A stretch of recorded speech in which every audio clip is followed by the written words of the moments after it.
Bonjour à tous. Bon retour. Il y en a qui sont venus depuis midi. J'ai toujours mes mêmes petites lignes de bienvenue. Merci à ceux qui sont avec nous en ligne.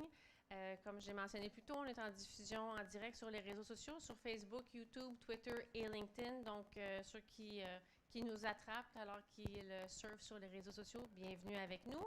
Notre formation de l'après-midi se poursuit pour les personnes en recherche d'emploi. Là, on tombe vraiment dans le pratico-pratique. On va être avec Saïd de PME Montréal qui va nous parler de comment se préparer pour une entrevue, mais dans le contexte 2023, le hybride, de venir en bureau, pas en bureau et tout et tout. Donc, Saïd va nous parler de comment on y arrive. Remercier notre partenaire principal, Hydro-Québec, sans qui notre journée aujourd'hui ne serait pas possible. Donc, on les remercie d'être notre partenaire principal. Je remercie PME Montréal, qui est un collaborateur encore cette année, UQAM, avec qui on a la chance de collaborer également cette année, et Service Québec pour leur contribution à notre journée. Donc, bonne conférence. Merci. Bonjour tout le monde. Mon nom c'est Saïd Abdessam, je travaille pour le réseau PME et je suis situé plutôt pour le PME MTL Centre-Est. Aujourd'hui, on va faire ça assez tranquille. Je vais vous donner des petites astuces pour tout ce qui est les entrevues et comment déjouer certaines choses et comment bien répondre.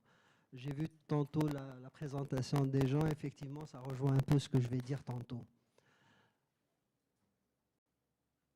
Donc, comme vous voyez, je vais parler un peu du service et c'est quoi, qu'est-ce qu'on va faire cet après-midi. Quelques questions importantes en entrevue, mais vous pouvez poser des questions à la fin pour vous aider à mieux cibler et répondre à des points particuliers.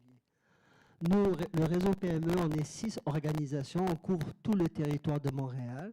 Donc, selon où vous êtes situé, vous pouvez rejoindre notre réseau. Notre réseau, principalement, il a différents mandats, notamment aider les entreprises Inc. et en économie sociale. Et un autre service, c'est tout ce qui est dotation aux entreprises, ça veut dire tout ce qui est ressources humaines. On les aide au niveau des questions pratico-pratiques ou bien au niveau du recrutement, etc. C'est dans ce cadre-là qu'on a une entente avec Service Québec. On jumelle des candidats qui cherchent du travail avec nos partenaires dans le domaine que vous cherchez. Alors, qu'est-ce qu'on fait principalement? C'est vraiment, on est un service conseil. On donne beaucoup de conseils aux entreprises et aux candidats. On finance surtout les entreprises Inc. et les entreprises d'économie sociale. Et enfin, on fait beaucoup d'activités de réseautage. Un peu les gros mandats qu'on fait chez nous. Alors, c'est quoi le lien entre nous trois, entre le PME, les individus et les entreprises? C'est vraiment un cercle assez défini. C'est que nous, ce qu'on fait, c'est qu'à partir des besoins des entreprises, on identifie des candidats et on présente aux entreprises. Plus précisément, qu'est-ce qu'on fait avec les candidats? C'est vraiment ces différents points. C'est d'évaluer les besoins du candidat et le plan d'action, valider la stratégie de recherche d'emploi, mettre à niveau les outils, voir si votre CV, votre LinkedIn, etc. correspond à ce qu'on fait actuellement, faire l'émaillage et on fait du placement. C'est un peu notre mandat au niveau du service de dotation. Alors, qu'est-ce qu'on va voir? Pourquoi ces questions-là? Dans une entrevue, qu'est-ce qu'on va vérifier? C'est vraiment ces 3 points choses. C'est savoir-être, savoir-faire et est-ce que vous connaissez le milieu? Vous allez voir, je vais beaucoup parler plus du savoir-être parce que le savoir-faire, en général, quand on lit une candidature, on sait déjà si vous avez les compétences techniques. Ce n'est pas ça qui nous intéresse en entrevue. Vous allez voir, je vais beaucoup parler surtout de votre savoir-être et c'est ça qu'on va essayer d'identifier dans une entrevue. Pourquoi le savoir-être est plus important? Parce que, comme dit un employeur, quand vous ne connaissez pas quelque chose techniquement, ça s'apprend. On va vous mettre avec un senior, ça va prendre quoi? Une semaine, un mois, c'est pas grave. Mais le savoir-être, ça s'apprend pas si on l'a ou on l'a pas. Et c'est pour ça que beaucoup d'employeurs vont beaucoup y aller vers le savoir-être. Qu'est-ce que vous avez, qu'est-ce que vous êtes, et surtout, est-ce que vous allez fitter dans l'équipe? C'est vraiment ça qu'on valide pendant les entrevues. C'est une des grandes erreurs que je vois chez les candidats quand ils vont y aller faire une entrevue, c'est cette confusion entre... on pense qu'en une entrevue, souvent j'entends les candidats me dire « Ah, ils ne m'ont pas posé aucune question technique ». C'est tout à fait normal, parce que quand on lit votre CV, on sait que vous pouvez faire le travail. Donc nous, ce qui nous intéresse, c'est comment vous allez réagir, soit face à un client, un partenaire, aux collègues, aux supérieurs, etc. Donc vraiment, il faut faire hyper attention par rapport à ce point-là.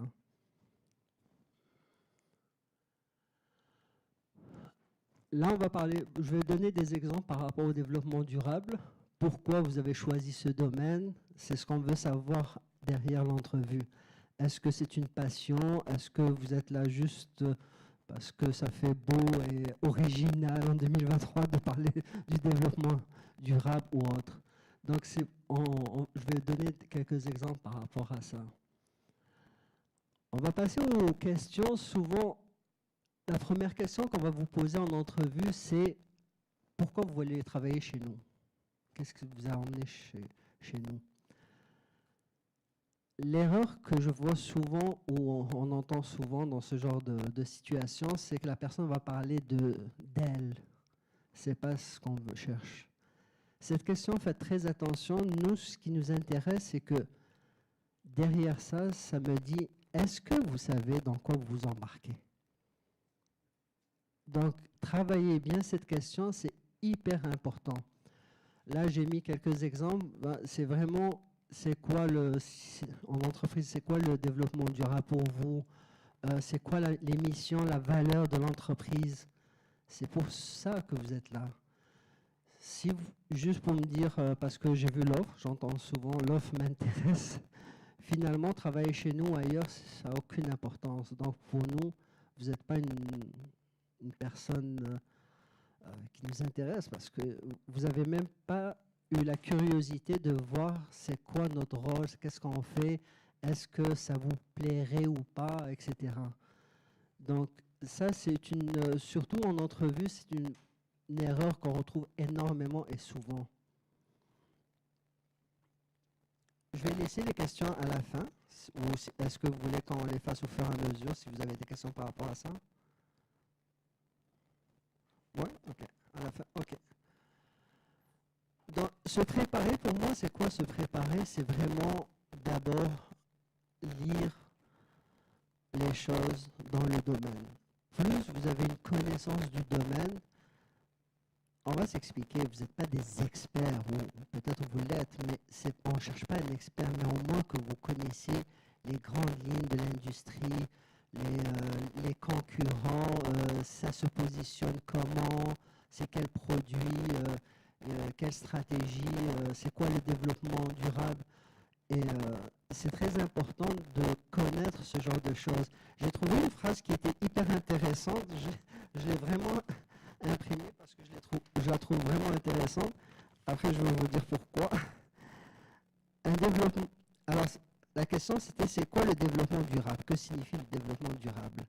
Alors, un développement qui répond aux besoins présents sans compromettre la capacité des générations futures à répondre aux leurs. Ça a été écrit en 1987 par la première ministre norvégienne, Madame Gro Harlem. Alors, ce que je trouve intéressant dans cette phrase, donc on voit qu'il y a une conscientisation depuis longtemps, mais en même temps, c'est important qu'on sache et qu'on sente que ce domaine vous intéresse et que ça vous interpelle. Et vous voyez, on parle du développement durable, pas depuis 3 ans ou en 2023, 1987. C'est incroyable. Donc, et là déjà, les gens qui s'intéressent, qui se passionnent, tout de suite on va le sentir. Et là, déjà, même l'entrevue, vous allez voir qu'elle va être beaucoup plus intéressante, un échange beaucoup plus pratique, beaucoup plus amical, etc., que juste des questions aussi carrées qu'on le pense. L'autre question aussi, c'est parlez-moi de vous. Je vais commencer par une erreur que beaucoup de gens font à cette question, s'il vous plaît, ne parlez pas de tout ce qui est personnel. J'ai perdu ma job, c'est pour ça que je suis là. Anyway, j'en ai entendu des centaines de choses incroyables. Parlez-moi de vous, n'oubliez pas, vous êtes toujours dans un contexte professionnel. Donc, quand on vous demande parlez-moi de vous, c'est toujours, toutes vos réponses devraient être autour du travail. Donc, pour vous, c'est quoi le développement? Là, j'ai été chercher une formation en développement local, j'ai telle expérience en développement local. Je veux y aller m'orienter vers ce genre de produits, ce genre de services, aider les entreprises, aider les citoyens. Donc, des choses très concrètes, mais toujours au niveau professionnel.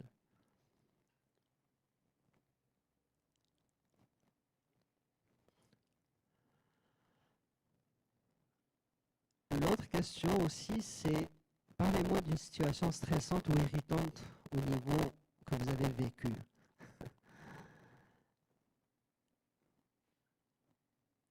C'est incroyable, ce genre de questions. Comme vous voyez, je vais retourner un peu en arrière.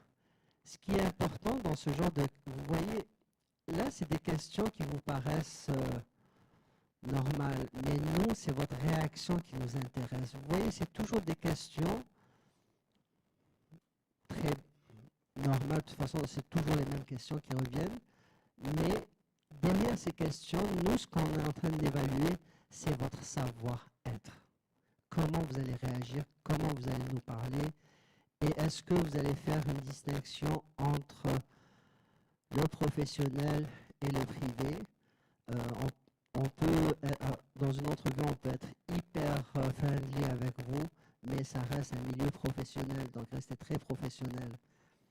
Et souvent, ces questions, surtout celles-là, les gens vont nous raconter des histoires qui sont personnelles, qui ont vécu au travail, etc. Faites très très attention, c'est vraiment une question, on veut voir comment vous réagissez. Donc, pour répondre à cette question, c'est très important aussi, surtout en entrevue, faites-moi rêver. Racontez-moi des histoires. Ça veut dire quoi? Quand vous me répondez, mettez-moi en contexte. Je ne peux pas deviner. Donc, mettez-moi la situation. Il y a eu telle situation. Voilà la problématique. Voilà moi comment j'ai réagi. Voilà le résultat. Racontez-moi ça comme une histoire et c'est très agréable quand une personne est très structurée, il nous répond de manière, on peut le suivre. Souvent, on pense que la personne ou les personnes qui sont en face de nous, c'est évident. Ah, si je dis quelque chose, c'est évident. Non, ce qui est évident pour vous n'est pas forcément évident pour nous. Donc, dans vos communications, racontez-moi comme si je ne sais rien. Mais n'oubliez pas, comme je dis souvent, vous avez des personnes intelligentes en face. Donc, communiquez aussi avec intelligence avec ces personnes-là. D'accord? Donc, c'est très important de faire suivre votre idée ou votre pensée. D'accord? Très important, ne jamais dénigrer ou raconter quelque chose de négatif sur les anciens employeurs. Parce que très évident, si vous me le dites là, vous allez faire la même chose après avec moi. Donc, par pitié, même si vous avez une très mauvaise expérience, moi je dis toujours, même une très mauvaise expérience peut être une très bonne expérience. Tout dépend comment on va la regarder. Parce qu'on vit toujours des situations stressantes ou étonnantes ou particulières. Soit on va se morfondre, soit on se dit « Ah, c'est intéressant, j'ai eu ça, j'ai réagi comme ça. Pourquoi ?» Et là, ça va être plus positif pour que la prochaine fois, cette situation ne revienne pas. Donc, c'est très, très important, votre attitude. Peut-être une chose que je n'ai pas dite et qui est très importante à l'entrevue, ça va peut-être vous choquer, mais dès que vous rentrez dans le cadre d'une porte, on sait déjà si vous êtes recruté ou pas. C'est l'énergie que vous dégagez, c'est le sourire, l'envie de travailler avec vous. Je vous dis, c'est incroyable et souvent, croyez-moi, j'en ai recruté, c'est rare qu'on se trompe.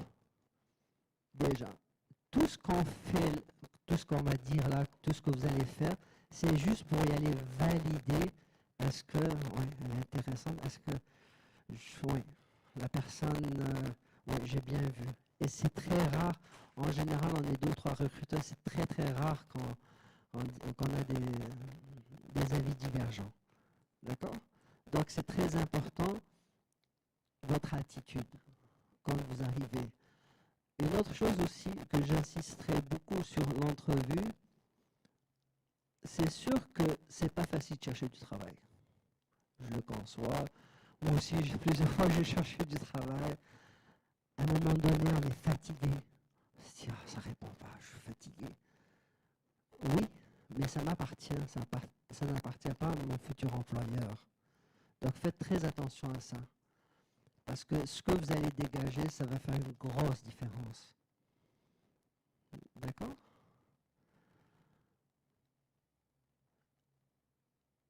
Une autre question aussi qui est souvent assez étonnante comme réponse qu'on reçoit, c'est quelles compétences souhaitez-vous améliorer durant l'année prochaine? Ça, on va voir comment vous vous projetez dans l'avenir. OK? Faites très attention à ce genre de questions. Parce que nous, ce qu'on veut voir, c'est que est-ce que vous êtes une personne qui se met à jour dans son métier, qui avance, qui évolue avec la technologie, avec le métier, les nouvelles normes, 36 000 choses, ou c'est quelqu'un qui va être, il a une job, il fait sa job et c'est fini. Et aussi, dans certains cas, des gens vont poser des questionnements ou autres, on se dit, attends, il est là pour la job ou il veut devenir président dans 2 mois? Donc, faites hyper attention à ce que vous dites. Professionnellement, on veut tous et on évolue tous, ça c'est certain. Quelqu'un qui me dit je ne veux pas évoluer dans une compagnie, il va me faire peur. C'est aussi simple que ça. On veut. Mais il y a évoluer. Est-ce que tu es opportuniste ou tu veux évoluer et grandir avec la compagnie? Ça, c'est 2 choses très différentes. Donc, faire très, très attention à ce genre de choses. Ou dans l'autre cas, c'est « Ah, mais cette année, vous allez étaler tous vos défauts ou tous vos manquements. » Ben non, non, non. C'est pas ça qu'on veut savoir.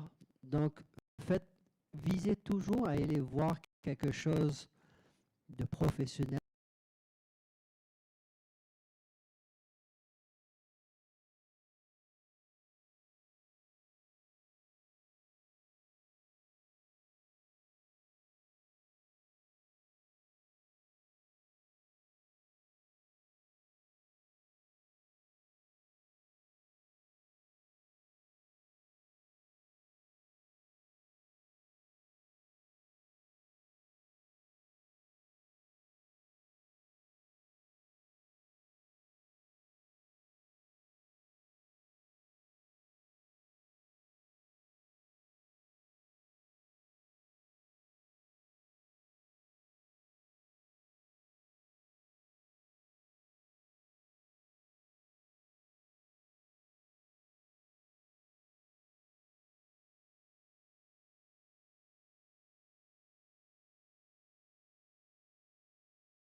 dites-moi que vous avez regardé sérieusement l'annonce.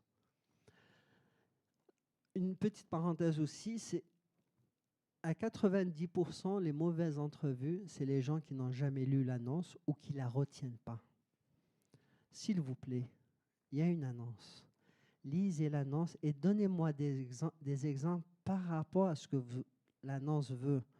Je cherche quelqu'un qui va faire de la gestion en développement durable. Donnez-moi des exemples qui se rapprochent à ça. Que vous me dites que vous avez été enseignant, ça ne m'intéresse pas. Donnez-moi des exemples qui se rapprochent, même si vous n'avez pas... Il y a beaucoup de gens, par exemple, qui vont changer de métier. Même si vous venez de changer de métier, ce n'est pas grave. Mais c'est à vous de faire ce que j'appelle, moi, les transferts d'acquis. D'accord? Donc, regardez le domaine, qu'est-ce qu'il demande comme travail, comme exigence. Regardez tout votre profil professionnel et trouvez des liens directs. Et dire, oui, à tel endroit, j'ai été enseignante de français, mais comme vous voyez, à telle année, j'ai fait tout un projet sur le développement durable, j'ai été voir telle compagnie, etc. Ah, ok, elle sait de quoi elle parle. Vous voyez, et pourtant, c'est écrit enseignant de français. N'oubliez pas, si j'ai vu votre candidature sur le CV, je vous convoque, c'est que vous m'intéressez, c'est sûr. Je n'ai pas de temps à perdre. D'accord? La même chose, où voyez-vous dans 3 ans? C'est aussi la même chose, la perspective. Est-ce que vous êtes là juste parce que vous cherchez du travail et après vous allez partir? Ou est-ce que c'est vraiment vous êtes là parce que ce métier vous parle et ça, vous avez envie d'évoluer dans ce secteur?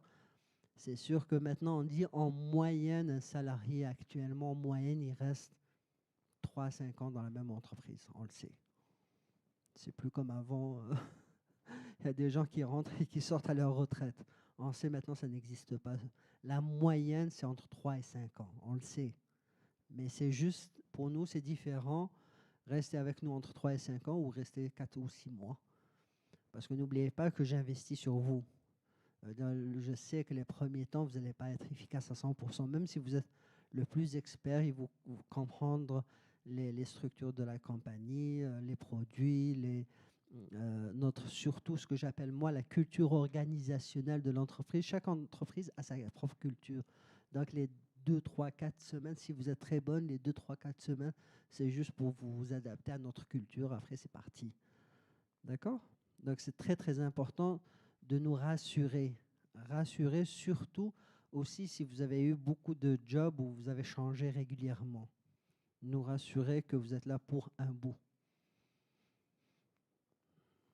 Et la même chose, êtes-vous bilingue? Très souvent, si c'est marqué dans l'annonce bilinguisme obligé, français-anglais, c'est sûr qu'il faut l'être.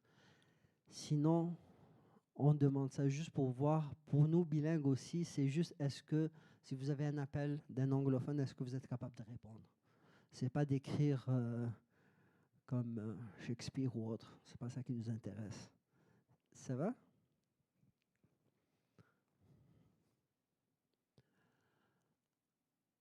Ben, moi, la présentation est pas mal complétée. Ça, je vous donne les coordonnées si vous voulez nous rencontrer après en individuel. Comme je vous ai dit au début, nous, on fait du maillage entre entreprises. Donc, n'hésitez pas. Soit moi, je suis sur PME Montréal Centre S, mais il y a tous mes collègues des différents pôles. Juste en cliquant sur le lien au début, vous pouvez avoir le lien. Je vais laisser un peu les questions. Je pense qu'on est arrivé un peu à la période de questions. Est-ce que... Oui? Attendez, on va prendre les questions, mais avec le micro, pour que les gens en ligne puissent en profiter également.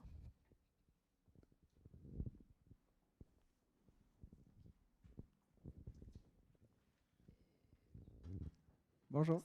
Bonjour. Je voulais savoir, est-ce que c'est une question qui se pose à la fin? Dites-moi à quoi ressemble une journée normale chez vous?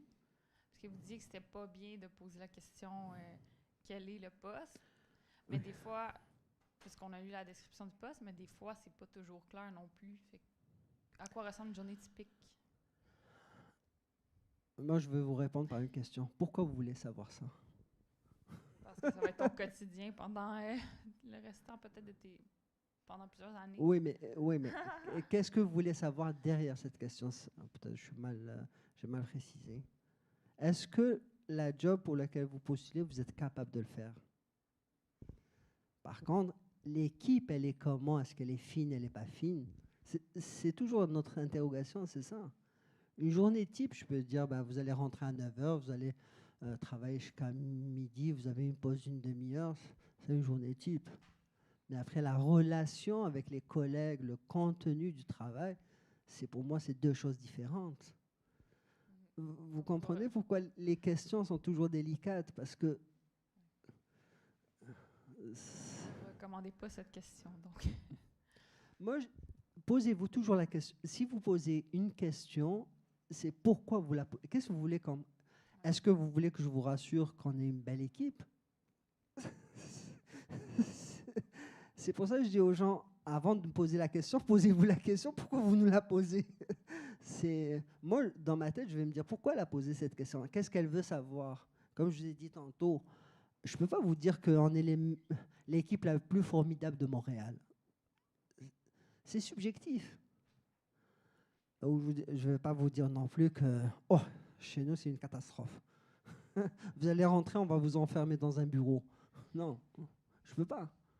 Vous comprenez? C'est pour ça qu'il y a des questions auxquelles c'est pas que je ne veux pas répondre, je ne sais pas quoi répondre.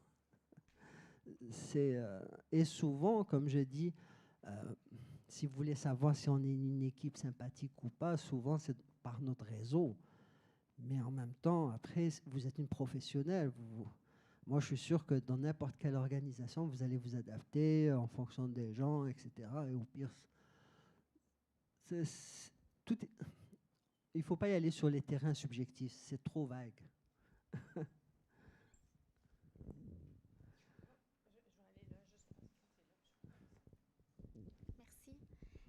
Merci pour la présentation. Merci. C'est parce que quand on est en début de carrière, qu'on n'a pas fait d'expérience dans le domaine, puis quand on nous demande pour une entrevue pour parler de nos expériences de travail, qu'est-ce que le recruteur veut dire par là, on n'a pas d'expérience? Est-ce que c'est les stages qu'on a fait en cours de nos études ou bien c'est comment on aborde cette... Je reviens surtout, j'insiste sur une chose. Si on vous convoque en entrevue, ça, je peux vous garantir, ce n'est pas pour vos beaux yeux. C'est qu'il y a quelque chose qui nous intéresse dans votre profil. Donc, c'est à vous de vous repositionner. Quand on est jeune, on sait, quand on est jeune, comme je plaisante toujours avec certains employeurs, je dis toujours, si tu prends un jeune, c'est sûr, ne t'attends pas à avoir une expertise de 15 ans. C'est normal. Mais vous avez beaucoup de qualités. Donc, vous avez soit fait des stages, soit fait des projets à l'école, soit fait, même ça peut être un voyage. Moi, je vois beaucoup de gens qui vont faire des voyages, mais plus pour qu'est-ce qui se fait comme développement ailleurs, et en même temps, ça leur permet de voir d'autres pays. Et ça aussi, ça peut être une expérience. Trouver quelque chose que vous avez vécu ailleurs qui est formidable et dire, voilà, j'ai vu ça, j'ai lu les articles. C'est surtout ce qu'on veut savoir, c'est est-ce que vous êtes ouverte, est-ce que vous avez la passion du métier, de ce monde-là. C'est ça qu'on cherche. On sait qu'un jeune, au niveau de travail, c'est pas de souci. Et même les compétences, si vous les avez pas, une compétence, ça s'apprend. Une attitude, oh mon Dieu, on parle d'autre chose. C'est on l'a ou on l'a pas. Merci.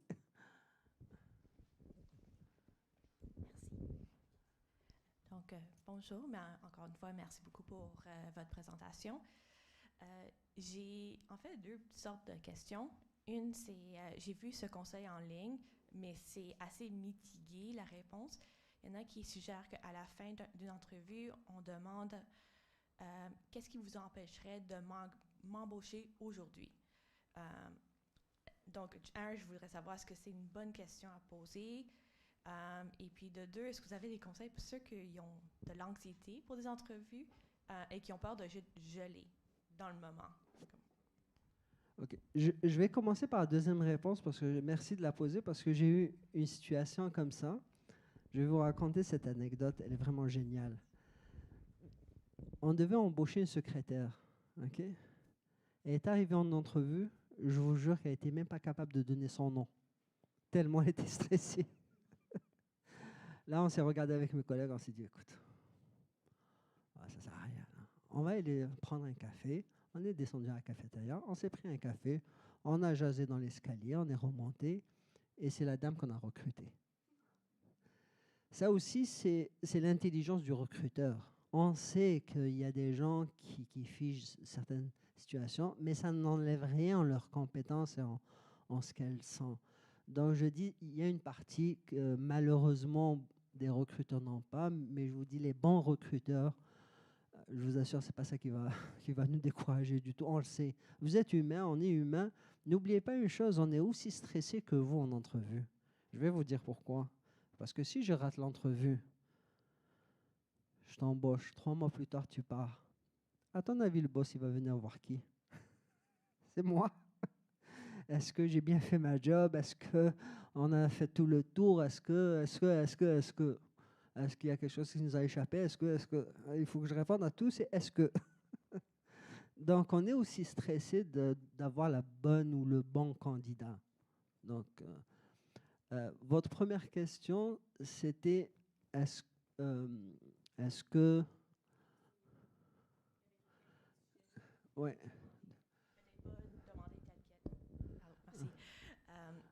Comme, est-ce que je pourrais avoir la job aujourd'hui? Ouais. Mais c'était comme, j'avoue que je suis en train de le traduire de l'anglais. Oh, ouais, non. Mais c'était une façon de un peu mettre. Ouais. Qu'est-ce qui va vous empêcher de m'embaucher? Ouais. Moi, je dirais que ce n'est pas une question qu'on pose là. Parce que c'est comme si, pour moi, je parle du côté négatif. Moi, je suis toujours... pour ça, je suis assez positif. Je me dis, bon, si je passe en entrevue, c'est pour l'avoir, c'est pas pour ne pas l'avoir. Donc, je laisse la chance à l'employeur de faire la sélection. Et même à ça, c'est souvent, on est 2, 3, après on se parle entre nous, etc. On ne vous dira jamais la bonne raison. C'est pour ça que je vous dirais peut-être appeler plus tard, faire ce que j'appelle moi un suivi, ça c'est une chose, oui, c'est toujours intéressant. Mais là, à la fin de l'entrevue, moi, j'attendrai plutôt qu'on m'appelle pour me dire, écoute, vous nous intéressez, est-ce qu'on peut s'asseoir pour discuter pour la suite?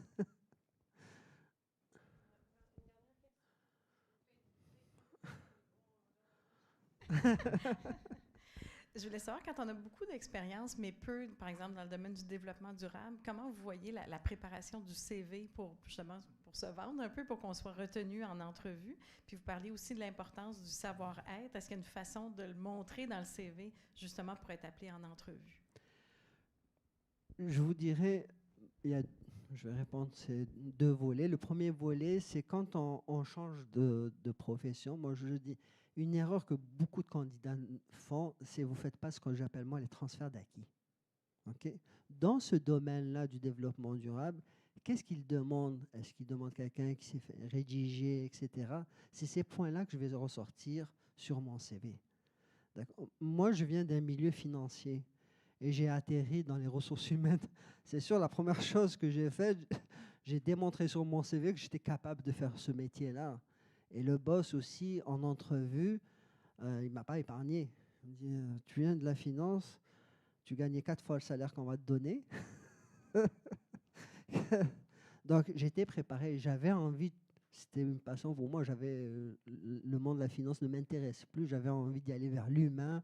Donc, sur mon CV, j'ai fait tout. J'avais donné des cours en finance, donc j'ai démontré que j'étais capable de donner des conseils, d'analyser des profils. Ça m'appartenait de faire ce que j'appelle, moi, le transfert d'acquis. Donc, c'est très, très important, ça.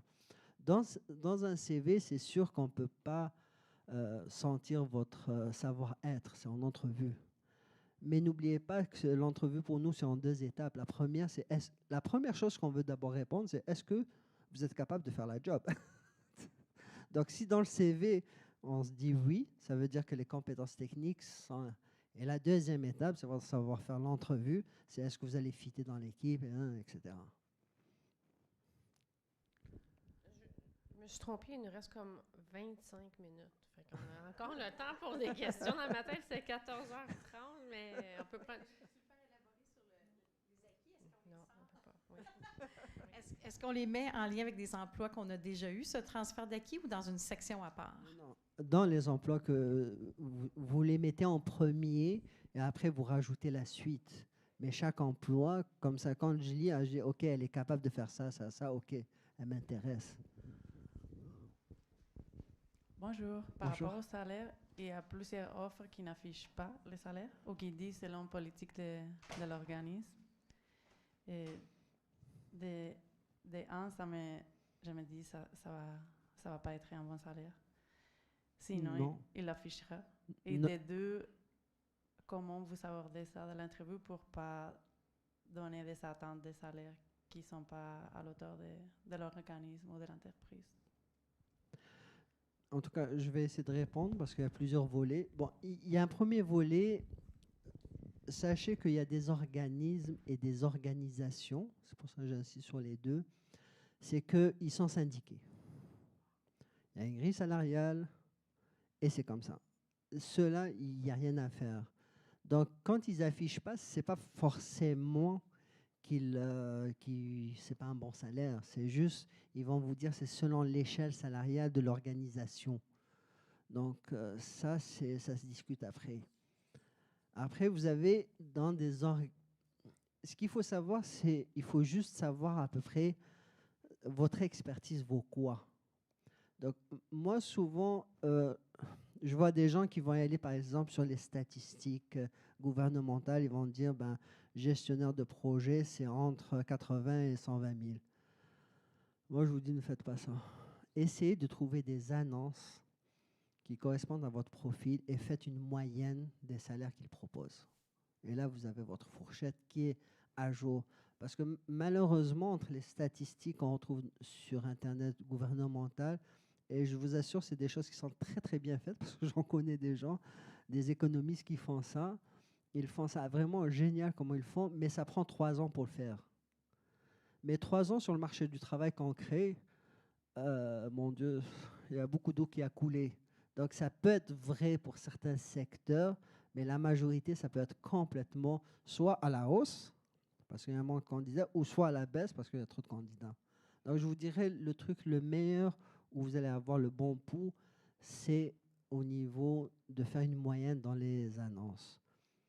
Après, il y a une autre chose que souvent, après ça, c'est vraiment personnel, mais je vous dis, c'est que, par exemple, moi, dans certaines organisations, je négocie moins le salaire. Par contre, je négocie les congés. Parce que je veux avoir une qualité de vie. Donc, et souvent, en même temps, surtout, il y a des organisations qui ont des enveloppes fermées. Ils ne peuvent pas faire autrement, c'est comme ça. C'est temps et ils ne peuvent pas dépasser cette masse-là. Par contre, moi, c'est 4 semaines par année, c'est le gros minimum. Je négocie toujours 6, 7, 8. Et ce qui est intéressant, c'est que au niveau de la masse salariale, ça ne change rien à leur vie. Mais par contre, moi, pour ma qualité de vie, ça change beaucoup. Donc, il y a ça. Mais il y a des gens qui veulent juste le salaire, ça c'est autre chose. Mais si la qualité de vie pour vous est importante, moi, je négocie plus les congés que vraiment le salaire. De rien. Merci. Moi, ma question, c'est sur la fameuse question qui revient souvent en entrevue, de c'est quoi votre plus grand défaut? Ou ça peut être formulé autrement, là, mais... c'est les limites, comme tout à l'heure. Vous l'avez dit? Non, c'est correct. Oui. Je suis arrivée un peu tard dans la rencontre pour ça, mais qu'est-ce qu'on répond dans ces situations-là? C'est quoi la meilleure façon de répondre? Là? Il n'y a pas de réponse tout en restant transparent, mais comment on peut répondre à ça? N'oubliez pas, en entrevue, je vous dis, ce qui va m'intéresser, c'est votre réaction. C'est moi la question. Là, c'est sûr, après, c'est chacun quand son niveau, comment il est à l'aise en entrevue. Mais moi, à cette entrevue, je plaisante toujours avec mon interlocuteur. Je dis, appelez ma blonde, je vous assure qu'elle va vous sortir 2000. Mais professionnellement, comme ça, j'en vois pas. Parce que je suis un professionnel, je fais attention à mes clients, je fais attention à mon travail, je suis très ponctuel, etc. Mais il y a certains, je sais qu'ils notent. Donc, il faut savoir, vous allez prendre, si vous ne répondez pas, vous allez prendre 0. Mais moi, ce genre de choses, vous pouvez donner, parce que souvent, on va donner des exemples un peu standards. Je suis très minutieuse, on l'entend ça tout le temps. C'est pas vrai, c'est pas ça. Donc, c'est pour ça que je dis, allez avec votre feeling. Moi, je ne donne pas forcément le défaut. Je plaisante. Mais après, il y a certains, des entrevues où des gens l'ont très bien pris, d'autres ils l'ont mal pris. Et c'est un risque que je prends. Donc, c'est à vous de comment vous vous sentez. Mais en même temps, je trouve toujours cette question un peu dépassée. Parce que, sincèrement, en entrevue, je vais te donner mes défauts. Arrête. Non. C'est pour ça que je dis, les gens qui posent ce genre de questions, c'est qu'ils ont appris par cœur une liste de questions. Non, parce que c'est pas ça qu'on veut. Nous, ce qu'on veut, c'est vous connaître comme personne. Est-ce que vous allez fitter dans l'équipe? C'est ça qui m'intéresse. Sérieux, qui n'a pas de défaut? Je me regarde moi-même, qui n'en a pas? Mais dans un milieu professionnel, on fait attention parce que ce n'est pas chez nous.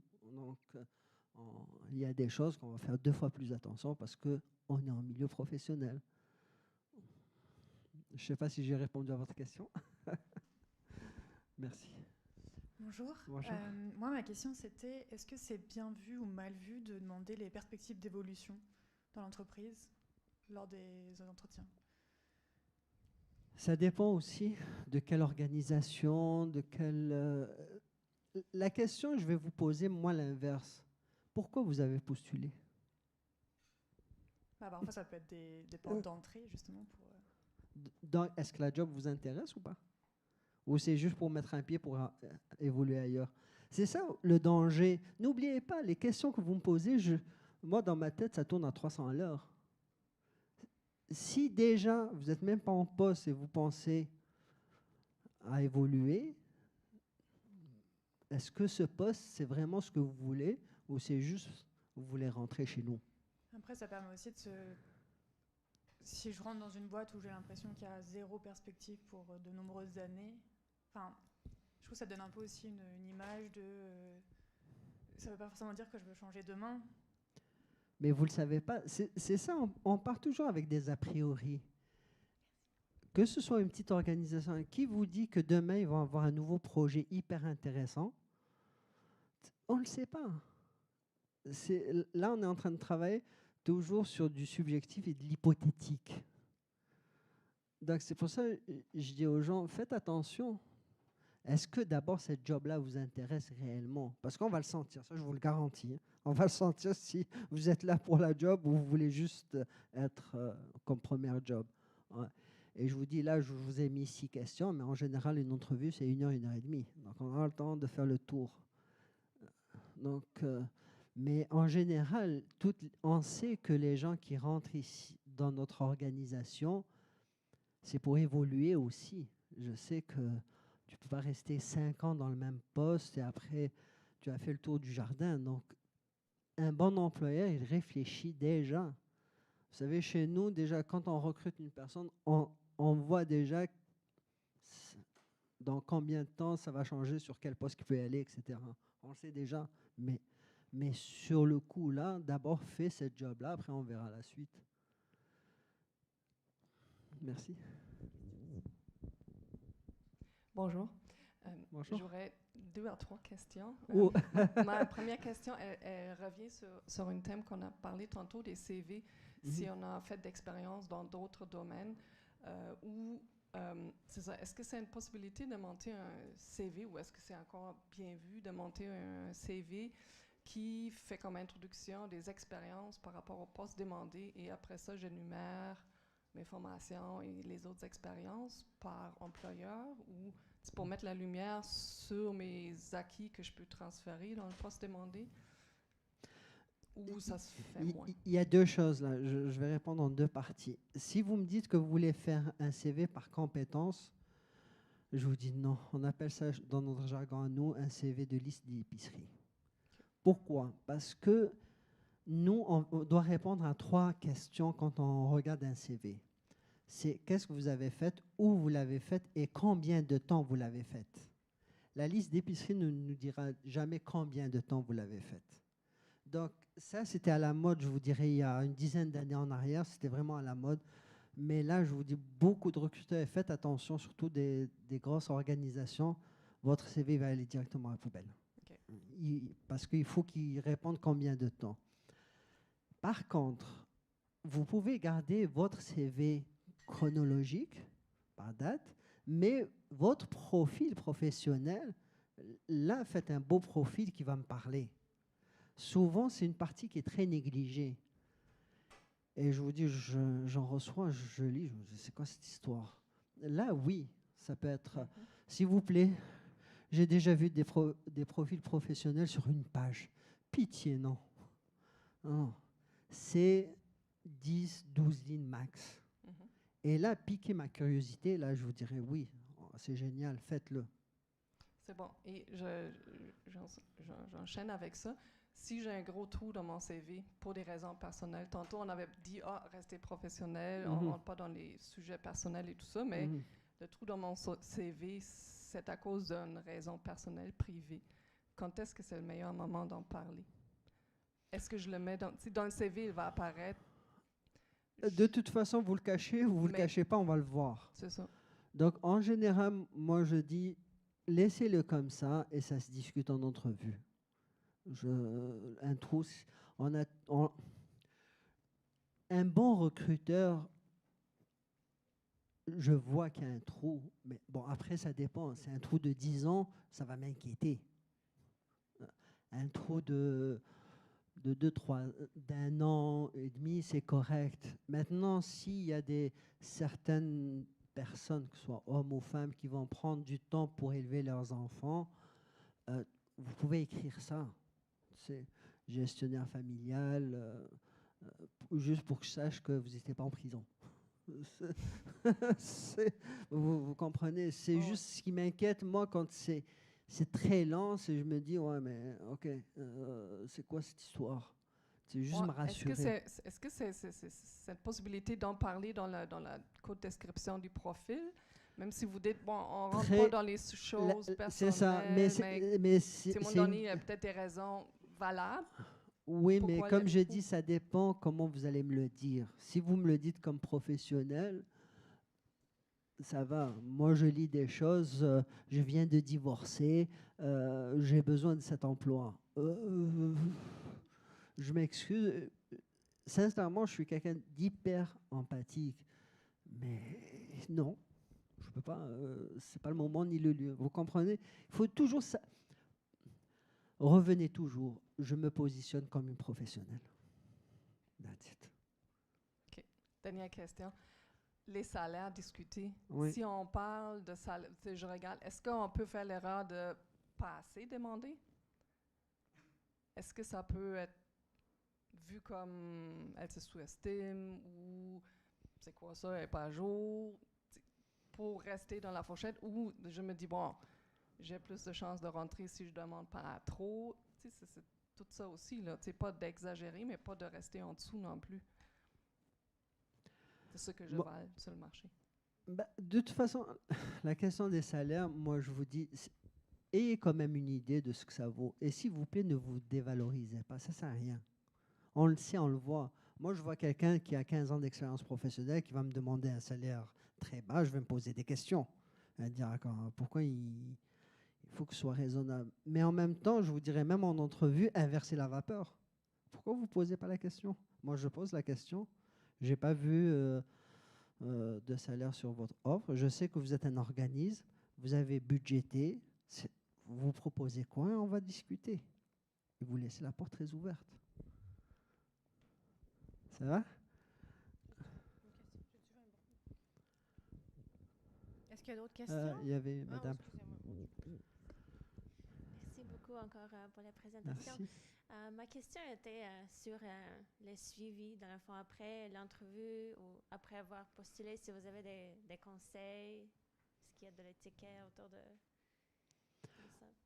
Moi, je trouve toujours agréable de faire un petit suivi, surtout si le poste vous intéresse et que vous avez une belle entrevue. Moi, je remercie toujours à la fin, dans le sens le soir ou le lendemain. Je ne reste pas une semaine. Hein. Écoutez, vraiment, ça a été un moment très agréable à partager ensemble au cours de l'entrevue. Je réitère que le poste m'intéresse vraiment et que je reste à votre disposition. Au plaisir de travailler avec vous. C'est une manière très polie et professionnelle de garder contact. Mais après, comme je dis, il y a des clients qui me disent « Ah, j'ai envoyé 2 fois, on ne m'a pas répondu. » Moi, je dis « Arrêtez.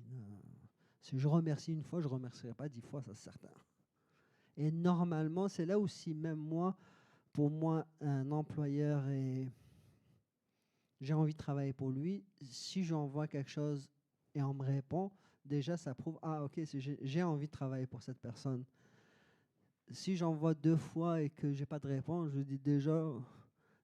notre relation est mal partie. Moi, je dis c'est du professionnalisme. Moi, tous les courriels qui rentrent, je réponds. C'est professionnel. Il faut le faire, même si on n'a pas envie, on est débordé. Ça arrive souvent. Mais écrire une phrase rapide, ça prend 30 secondes. Vous le faites parce que la personne, c'est un peu le respect. Donc déjà là, ça me donne une idée de l'employeur.